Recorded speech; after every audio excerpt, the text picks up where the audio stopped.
Four key facts about Hunter Biden's involvement with this company and Joe Biden's involvement.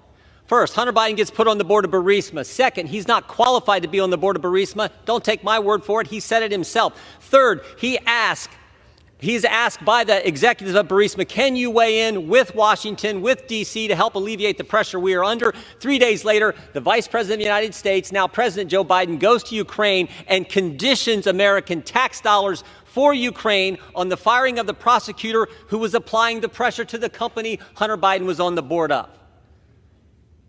That's why we're going with an official impeachment inquiry vote today. That's why this needs to be investigated. There are two resolutions we're considering. Resolution 918 and Resolution 917 incorporated if we pass 918.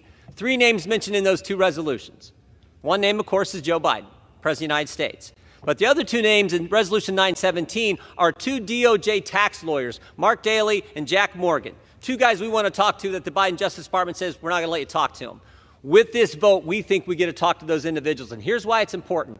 These guys, these two individuals, initially said there should be felony tax charges for 2014, 2015 in the Hunter Biden investigation. And that's important because those are the years when the bulk of the income from Burisma came to Hunter Biden. They initially said there should be felony tax charges for those years. Then they changed their position. 8 months later, they changed their position. We want to know why. Why did you do that? Why did you let the statute of limitations, intentionally let the statute of limitations lapse for those years? My theory is it's one thing to charge Hunter Biden on a gun charge in Delaware. It's another thing to say we're not going to charge, another thing to charge him on Burisma tax years, because that gets you to Joe Biden. That gets you to the White House. That's why we need this vote. The impeachment power, as the chairman said, is a power that solely resides in the House. When you have a majority of the House of Representatives go on record, that sends a message. We think we get timely participation from the witnesses we need to talk to and the documents Mr. Comer has been seeking. Finally, I would say this about this changing story from the White House, this changing story from the Justice Department.